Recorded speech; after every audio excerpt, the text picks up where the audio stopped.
अरे गरुड़, तुम छोटे बच्चे बन गए, हाँ?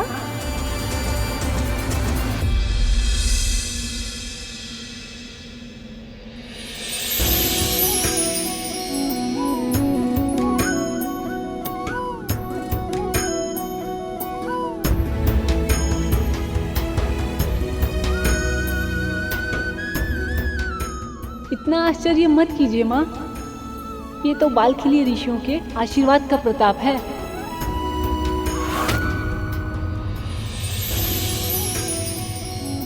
बस अब मुझे ये बताइए कि अब तो मुझे यहाँ रहने की आज्ञा मिल सकती है ना? हाँ, इतने प्यारे से भोले भाले नन्हे पक्षीराज को कौन रोक सकता है भला? तुम यही रुकोगे।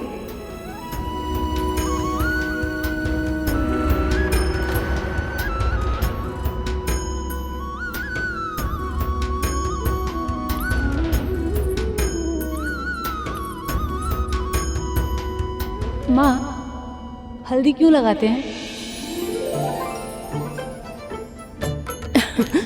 हल्दी में जीवाणुरोधी विषाणुरोधी गुण होते हैं। इसे लगाने से कोई भी रोग नहीं होता। अरे वाह माँ, इसके और भी लाभ हैं? हाँ, इससे रूप और अधिक निखरता है।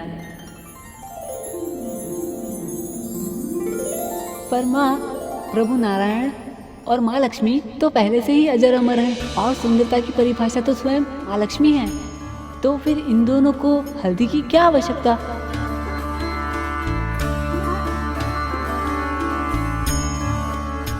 प्रश्न तो बिल्कुल सही पूछा है गरुड़ ने। हाँ देवी, बताइए ना।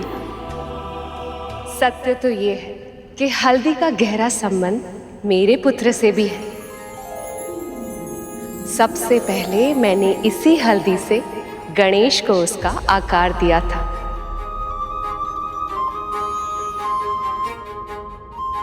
तब जाके गणेश को उसका साक्षात रूप मिला।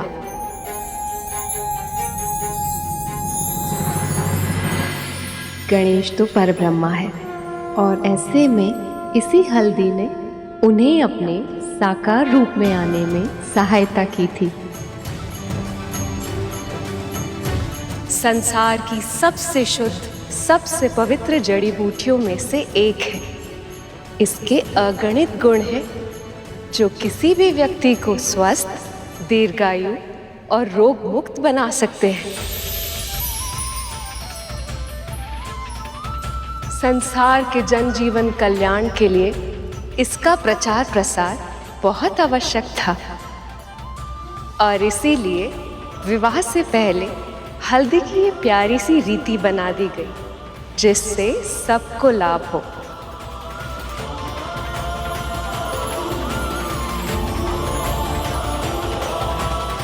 अद्भुत माँ, तब तो मैं आपको हल्दी युक्त रूप में देखने के लिए बहुत उत्साहित हूँ।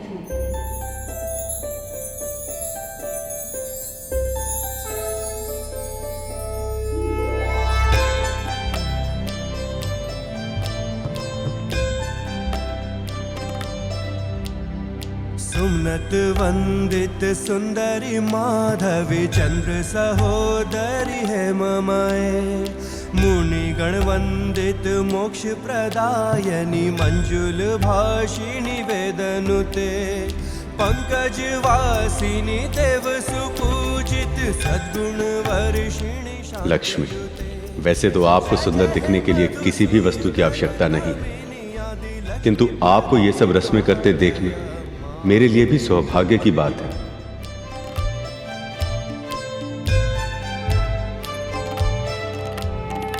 ऐकली कल्मष नाशिनी कामिनी वैदिक रूपिणी वेदमाए, क्षीर समुद्भव मंगल रूपिणी मंत्र निवासिनी मंत्र नुते, मंगलदायी। लक्ष्मी, आपको बधु रूप में देखकर आपसे पुनः विवाह करने के लिए मैं और भी आतुर हूँ। भार्गवी मंत्र स्वरूपिणी मंत्रमय, सुरगण पूजित शीघ्र फल प्रद ज्ञान विकासिनी शास्त्र ने। जब भी कोई स्त्री हल्दी और विवाह की सारी रस्में निभाएगी, उसमें सारा समाज आपकी छवि देखेगी और वो घर की लक्ष्मी कहलाएगी।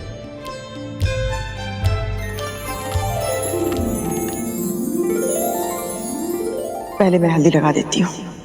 नहीं, पहले मैं जाऊंगी। और वैसे भी हमने साथ में प्रवेश किया था और मेरे पुत्र मंथन में देवताओं के साथ है, तो मेरा अधिकार पहले बनता है। मुझे उससे कोई अंतर नहीं पड़ता है दीदी। मैंने कहा ना खतरो, पहला अधिकार मेरा है।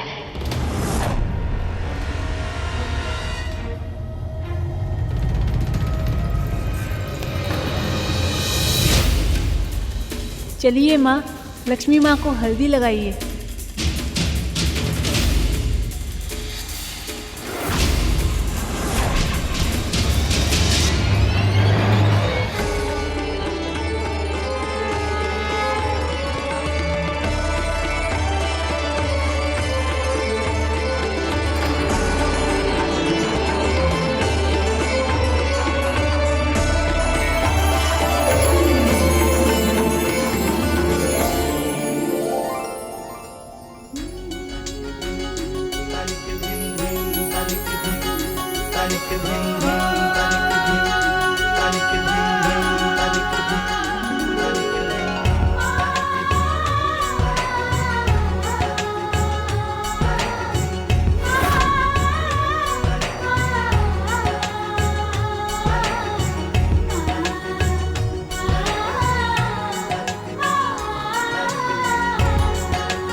एक सच्चे हृदय वाले भक्त की अनुपस्थिति में ये हल्दी की रस्म भी अधूरी रह जाती।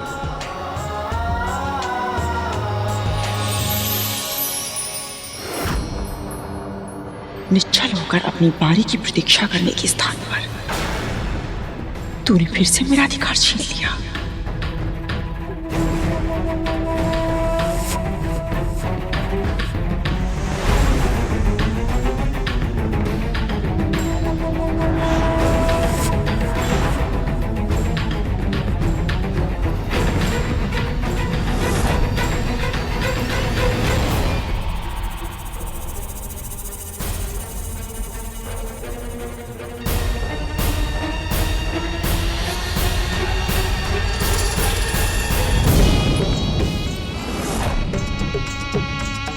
हल्दी खत्म।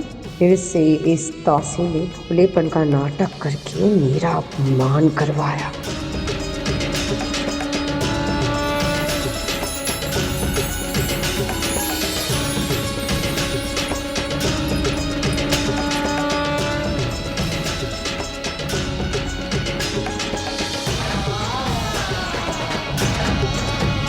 बहुत सुंदर लग रही हैं आप। आपको किसी की नजर ना लगे।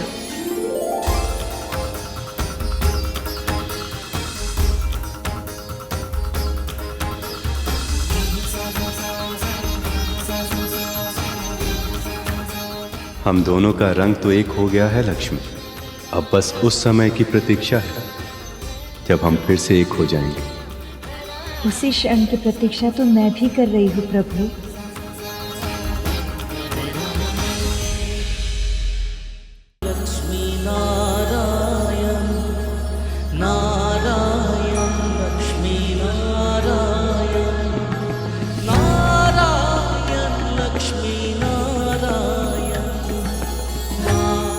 अब आपके साथ होने की प्रतीक्षा मुझसे नहीं हो पा रही।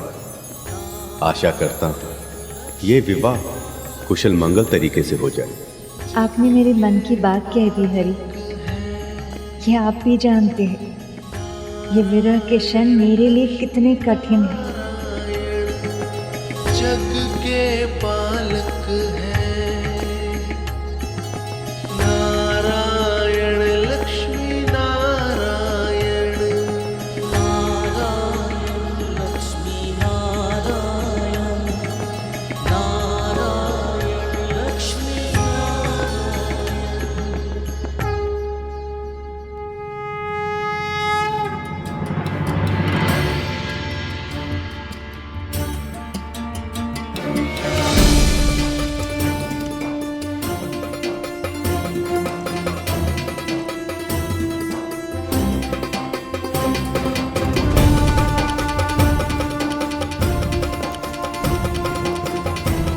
पिताजी, क्या हुआ? कुछ नहीं पुत्री, सब ठीक है। विवाह की सारी तैयारियां हो चुकी है, बस अब शीघ्र ही। पिताजी बताइए ना, क्या हुआ? हर एक पिता की तरह अपनी पुत्री के हाथ पीले करना मेरा भी स्वप्न था, पर जब आज आपके हाथ पीले होते देखा तो ऐसा लगा जैसे मेरे हृदय का एक भाग शीघ्र ही टूटकर बहुत दूर जाने वाला है। जब पुत्री बड़ी हो जाती है तो मां उसकी सखी बन जाती है, पर न जाने क्यों पिता और पुत्री के बीच संवाद कम पड़ने लगते हैं, शब्द कम पड़ जाते हैं। पुत्री, एक पिता बहुत कुछ कहना चाहता है अपनी पुत्री से, लेकिन कह ही नहीं पाता,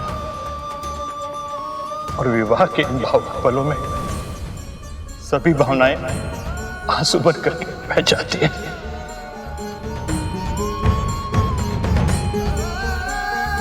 पिताजी, मैं बहुत सौभाग्यशाली हूं कि आप मेरे पिता हैं।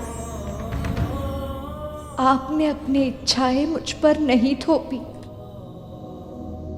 मेरे मन को समझा, मेरी इच्छाओं को समझने का प्रयास किया और मुझे अपना चुनाव स्वयं करने के योग्य बनाए।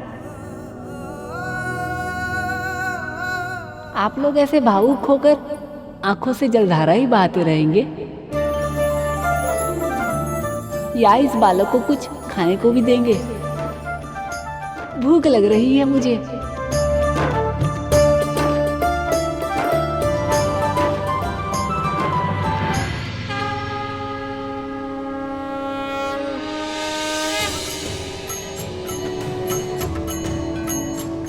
प्रभु, अब आपको कुछ खा लेना चाहिए। हम दोनों ने इतना श्रम कर लिया है कि मुझे तो बहुत भूख लगाई है।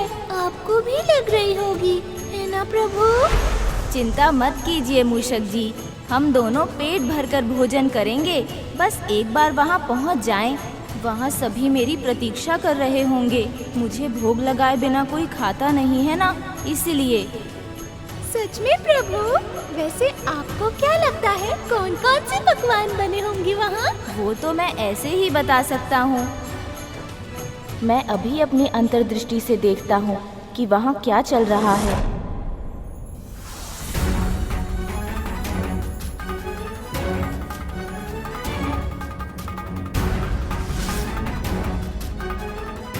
बहुत स्वादिष्ट भोजन है। और ये मोदक तो गणेश जी को बहुत प्रिय है ना? ये क्या, उसे तो सभी पकवान बहुत प्रिय है। अभी यहाँ होता तो बहुत चाव से खाता वो। किंतु देखिए ना, विलंब होने के कारण इन सब का आनंद उठाने से चूक गए हैं प्रभु गणपति।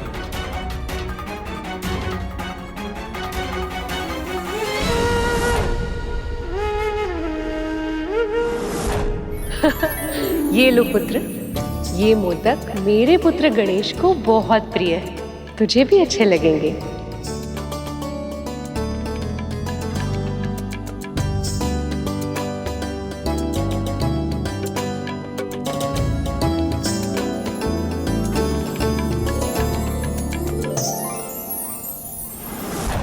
बिना मुझे भोग लगाए ही उन लोगों ने भोजन करना आरंभ कर दिया। किसी को मेरा ध्यान भी नहीं आया। ये मेरा अपमान है।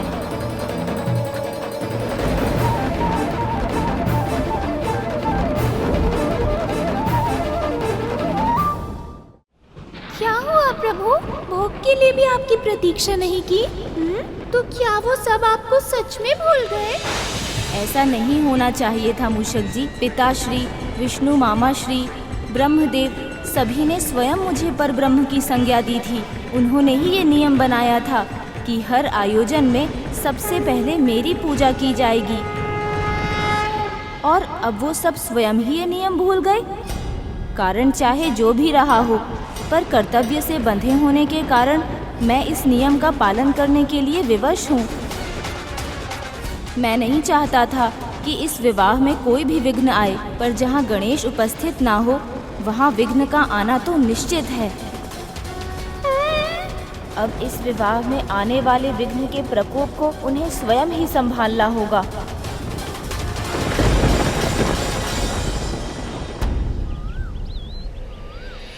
करुण, हल्दी उत्सव में रुककर तुमने बहुत अच्छा किया। हाँ गरुड़, तुम्हारे बाल रूप ने इस उत्सव का आकर्षण और भी अधिक बढ़ा दिया। मैंने कुछ नहीं किया है माँ, तो माता लक्ष्मी ने मुझे इस रूप में दर्शन देकर मुझ पर कृपा की है, परंतु अब मैं इन्हें वधु रूप में देखने की प्रतीक्षा नहीं कर पा रहा हूँ। देखा सखी, विवाह की प्रतीक्षा में जब दूत ही इतना उतावला हो रहा है तो उसके प्रभु कितने छटपटा रहे होंगे। ये कल्पना सहज ही की जा सकती है। मुझे भी उतनी ही प्रतीक्षा है जितनी मेरे हरि को है।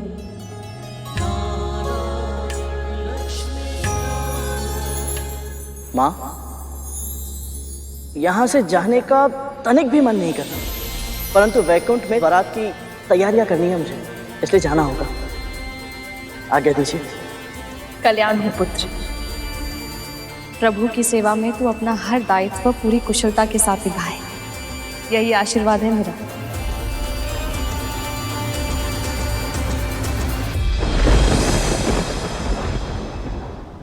आना भी चाहिए प्रभु, विघ्न तो आना ही चाहिए। मैं तो कहता हूँ हम इसी क्षण कैलाश वापस चलते हैं। वो प्रभु विष्णु और माँ लक्ष्मी अवश्य है, पर आपके बिना उनका विवाह भी संभव नहीं है। ये बात पूरे संसार को पता चल जानी चाहिए। मैं एक विचित्र दुविधा में फंस गया हूँ मूषक जी। मुझे पूरा विश्वास है मेरे मामा मामी श्री जानबूझकर मेरी अवहेलना कभी नहीं करेंगे। मैं जानता हूँ वो पूरे मन से यही चाहते हैं कि मैं उनके विवाह में सम्मिलित होऊं, पर अपने उत्साह में मेरी प्रतीक्षा ना करके उन्होंने मेरे सामने एक ऐसी समस्या उत्पन्न कर दी है जिसका समाधान मेरे पास नहीं है।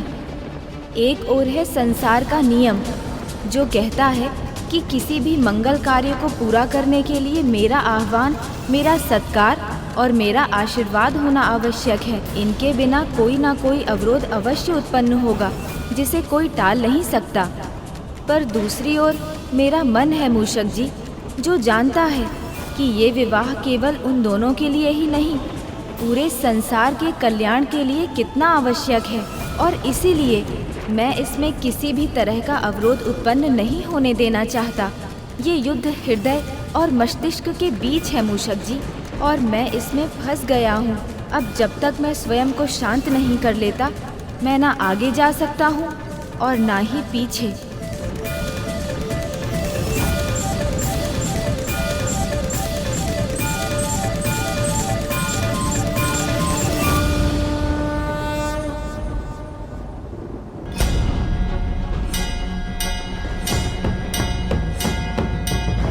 प्रभु तो स्वयं को शांत करने के लिए समाधि में बैठ गए, पर मैं अपने प्रभु का इतना घोर अपमान देखकर स्वयं को शांत कैसे करूं?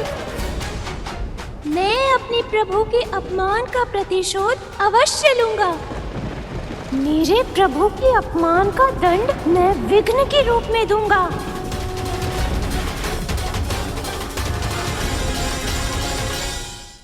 अभी मैं वैकुंठ के लिए निकलता हूँ माँ। ये लो पुत्र, सबके लिए मिठाई।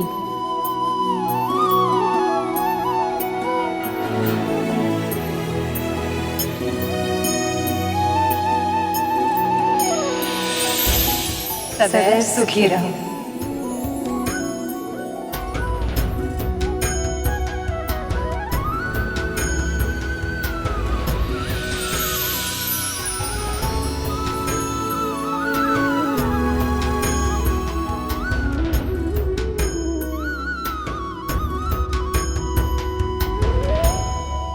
यदि विंध्या और उसके पुत्र को प्रभु विष्णु और माँ लक्ष्मी से ऐसे ही महत्व मिलता रहा तो वो दिन दूर नहीं जिस दिन सब भूल चुके होंगे कि दासी कौन है और स्वामिनी कौन है।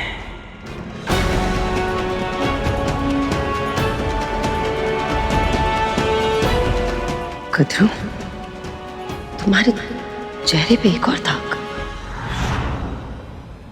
ऐसा नहीं लगता कि जब भी तुम विंता और गरुड़ के बारे में कुछ गलत बोलती हो, तुम्हारे चेहरे पे धब्बा आ जाता है? ये आपके भीतर का रोग है देवी, जो बाहर प्रकट हो रहा है। कृपया अपने मन की शुद्धता पर ध्यान दीजिए। इसका अर्थ है देवर्षि नारद सत्य कह रहे थे। इन दोनों के कारण मेरी चिंता बढ़ती जा रही है और मेरी सुंदरता बिगड़ती जा रही है।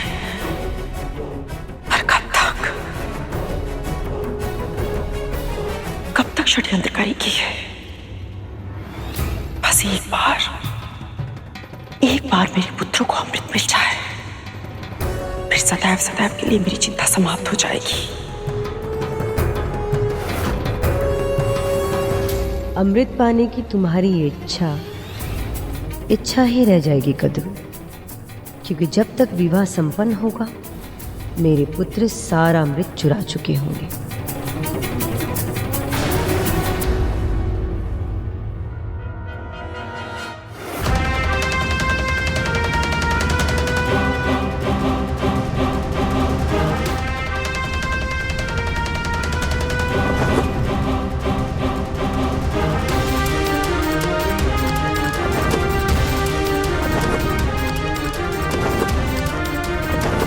लगता है गरुड़ अब वैकुंठ लौट रहा है, कहीं वो अब हमें देख न ले। गया गरुड़ वापस। अब चलिए महाराज, मंथन आरंभ करते हैं। खाना भी नहीं, अभी तो केवल हल्दी हुई राहु। जब तक बारात वैकुंठ से निकलकर लक्ष्मी निवास तक नहीं पहुंच जाती, तब तक किसी न किसी रीति के कारण किसी न किसी का आना जाना होता रहेगा। हमें उचित अवसर की प्रतीक्षा करनी होगी राहु। मैंने ये कभी नहीं सोचा था कि मैं ये सब कहूंगा, पर मुझे कहना पड़ रहा है। अब तो मेरा भी मन हो रहा है महाराज कि शीघ्र ही ये सभी रीतियां समाप्त हो और विष्णु बारात लेकर लक्ष्मी निवास पहुंचे, ताकि हम यहाँ अमृत पाने का प्रयास आरंभ कर सकें। धैर्य राहु, धैर्य। आप सभी विश्वास नहीं करेंगे वहां क्या हुआ। मैंने माता लक्ष्मी का हल्दी उत्सव देखा, साक्षात अपने बाल रूप में। प्रभु, माता लक्ष्मी इतनी सुंदर लग रही थी कि मैं वर्णन भी नहीं कर सकता। देवी लक्ष्मी ने मेरे सखा के लिए कोई संदेश नहीं भेजा करो। नहीं तो महादेव, परंतु हाँ, माँ पार्वती ने हम सभी के लिए मिठाई भेजी है।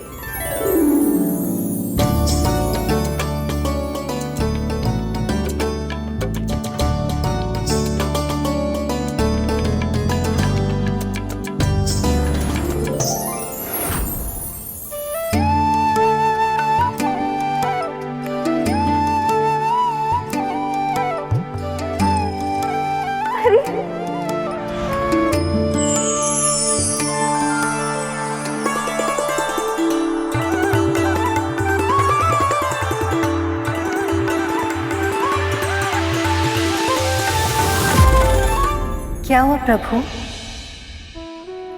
सब जानकर भी अनभिज्ञ बन रही हैं देवी। ऐसा नहीं है प्रभु, मैं आपकी भावनाएं समझ सकती हूँ, पर क्या देवी? मैं आपको साक्षात देखना चाहता हूं, आपसे भेंट करना चाहता हूं। प्रभु, आप तो अधैर्य हो गए। और आप नहीं हो रहे। सत्य कहिए देवी, क्या आपका मन नहीं करता कि आप प्रत्यक्ष रूप में मुझे देखें? मेरे मन में उठती भावना तरंगों का अपने हृदय सागर में अनुभव कर, विरह के वर्षों का कष्ट साझा कर, भविष्य सुख की आशा का संबल दे। कहिए लक्ष्मी, क्या आप नहीं चाहते कि हम दोनों आमने सामने हों और कुछ क्षण एक दूसरे से बातें करें?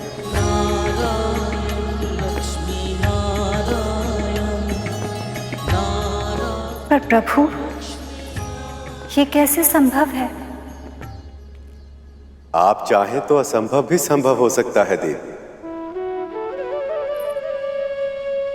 कैसे प्रभु? हल्दी लग चुकी है, अब कोई भी मुझे आपसे मिलने की अनुमति नहीं देगा। देवी पार्वती और अन्य सखी हमेशा मेरे साथ रहती है। दिन रात आठों पहर में पहरे में रहती हूँ। और यदि ये पहरा तोड़कर मैं आपसे भेंट करने आऊं तो?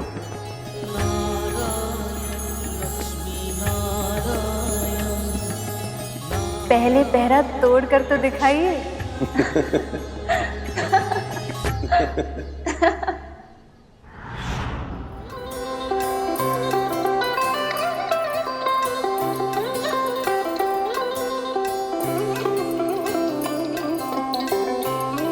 मैं आपके मन की व्यथा समझ सकता हूं सखा। आपका शरीर तो यही है, पर मन कहीं और ही है।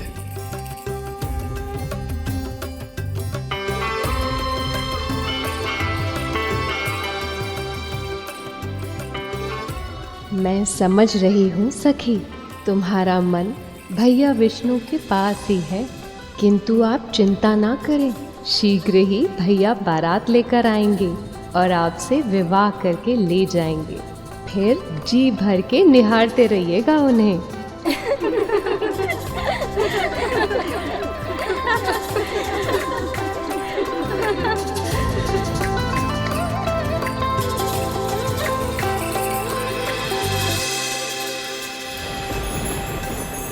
प्रभु का क्रोध तो हर क्षण बढ़ता ही जा रहा है, जिसका प्रभाव इस बिगड़ते वातावरण से स्पष्ट हो रहा है। अब तो विवाह का दूसरा उत्सव भी आरंभ होने वाला है। जब तक वो प्रभु का आवाहन नहीं करेंगे, तब तक इनका क्रोध शांत नहीं होगा।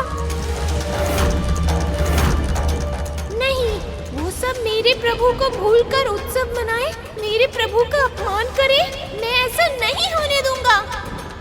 अब ये विवाह बिना अवरोध के संपन्न नहीं होने दूंगा मैं।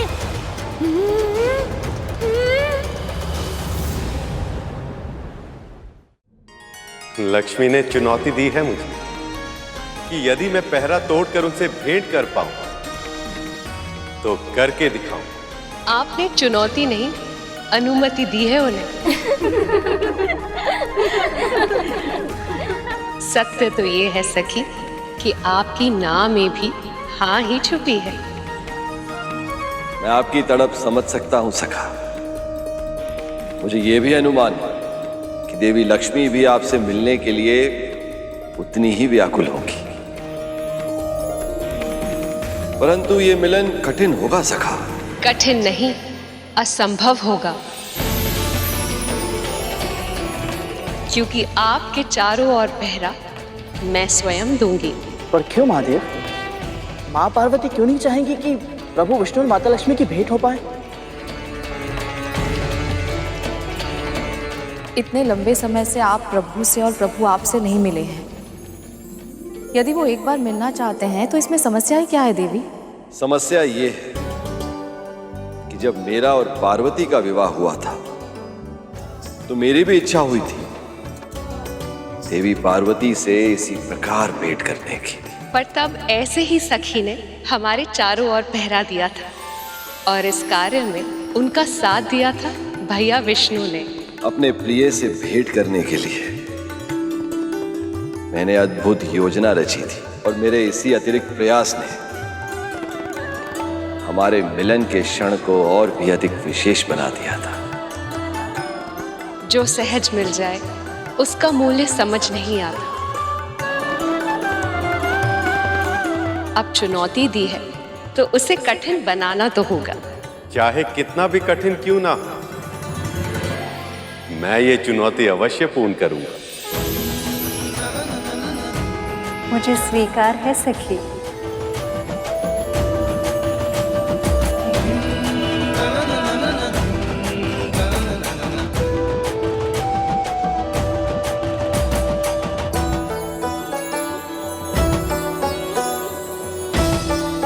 मुझे कोई चिंता नहीं है प्रभु, क्योंकि मुझे पूर्ण विश्वास है आप जो ठान ले उसे पूरा होना ही है।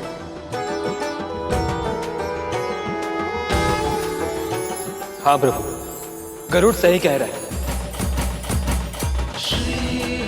आप अपने निश्चय में अवश्य सफल होंगे प्रभु।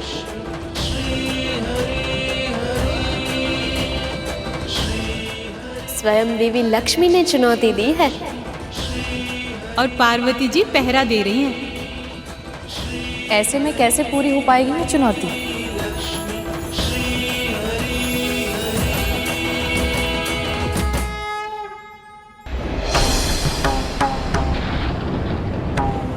मेरे प्रभु को विवाह में आमंत्रित करके भी किसी को ये विचार नहीं आया कि प्रभु गणेश जी अभी तक पहुंचे क्यों नहीं। ये घोर अन्याय है। त्रिदेव ने स्वयं प्रथम पूज्य का आशीर्वाद दिया था मेरे प्रभु को और उन्हें ही भूल गए। किंतु न्याय मैं करूंगा, इस विवाह में विघ्न डालकर। अब संसार देखेगा प्रभु गणेश जी के छोटे मूषक का बड़ा पराक्रम।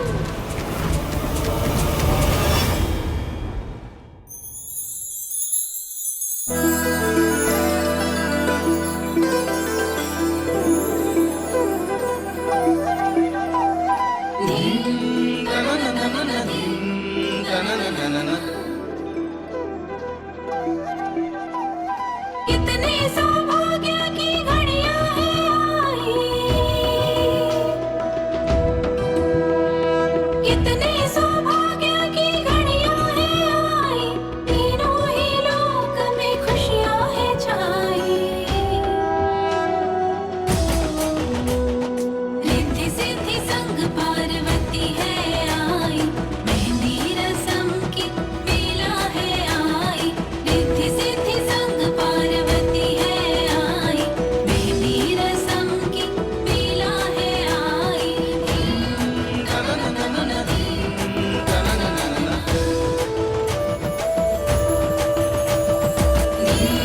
स्वामी,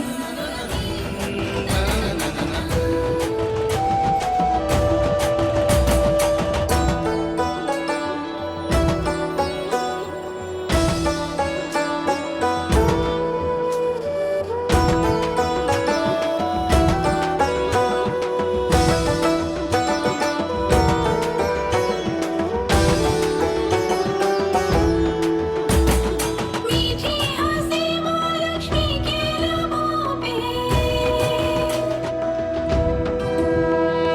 मीठी हंसी माँ लक्ष्मी के लबों पे, मेहंदी लगाओ मंगल गीत गाओ।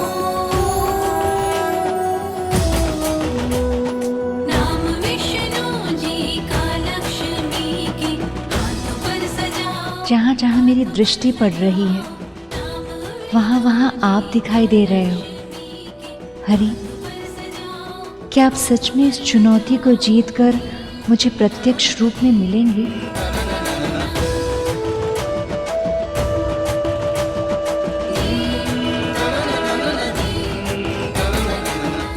मैं किसी की मंशा को सफल नहीं होने दूंगा। मैं अपने प्रभु को साक्षी मानकर प्रण लेता हूँ कि अब ये विवाह नहीं होगा। मैं अपने प्रभु के अपमान का प्रतिशोध लूंगा।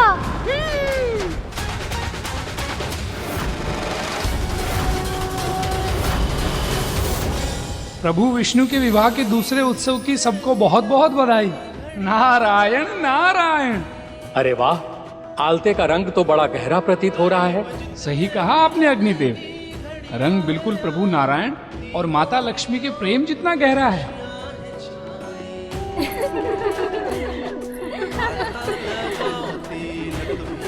माँ, ये मेहंदी को छूकर आशीर्वाद दें ताकि हम भी इसे लगाकर सौभाग्य प्राप्त कर सकें। लक्ष्मी से मिलन को हरि को सजाओ।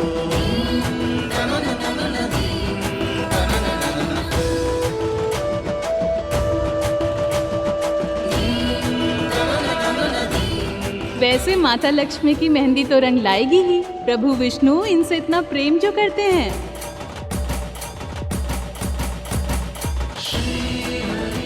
किंतु क्या इतना प्रेम करते हैं कि चुनौती जीत पाए?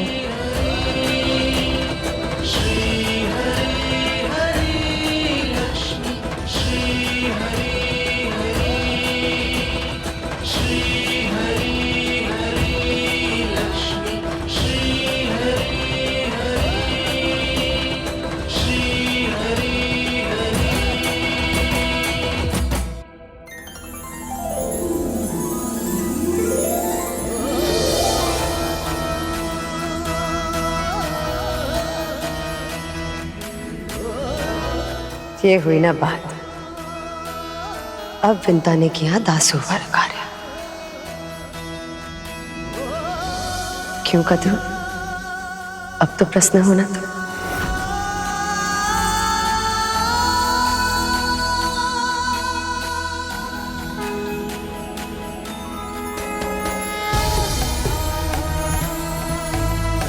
इन हाथों की रेखाएं सज गई आज।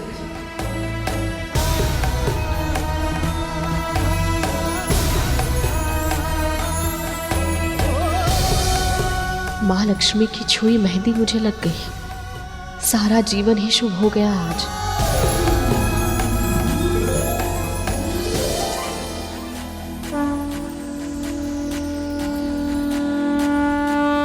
ऐसे कद्रू, मैं सोच रही थी कि तुम ऐसा धब्बों वाला मुख लेकर विवाह में कैसे सम्मिलित होगी। अच्छा नहीं लगेगा ना।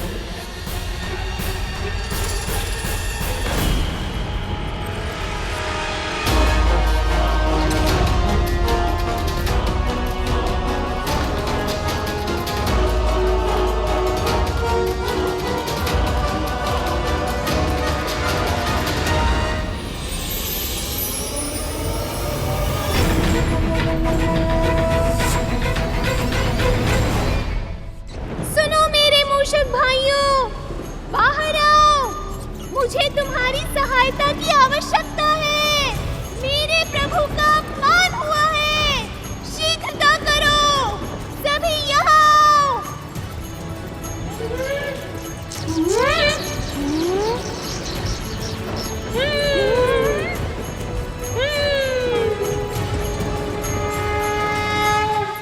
पुत्री, विवाह का जोड़ा पहनने से पहले आपको सभी शुभ वस्तुओं के साथ मंदिर जाकर देवी माँ की पूजा करनी चाहिए।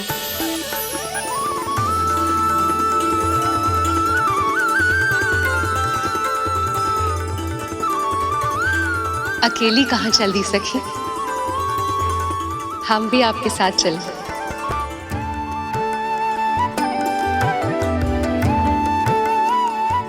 हम भी चलें? नहीं कद्रू, रहने देते हैं। वैसे भी बहुत थक चुके हैं और ये लोग तो वापस लौटने ही वाले हैं। लक्ष्मी मंदिर जा रही हैं, जहां उनकी सखियां उन पर कड़ी निगरानी नहीं रख पाएंगी। यही सही अवसर है उनसे भेंट करने का।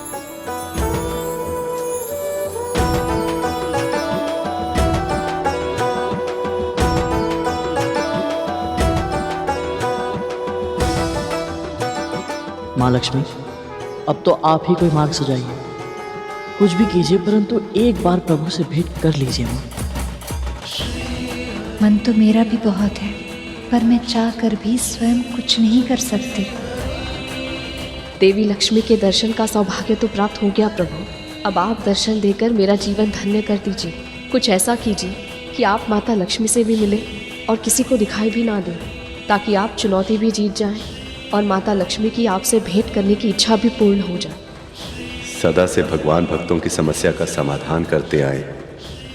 आज एक भक्त ने भगवान की समस्या का समाधान कर दिया। अब तो देवी के मंदिर में ही भेंट होगी लक्ष्मी।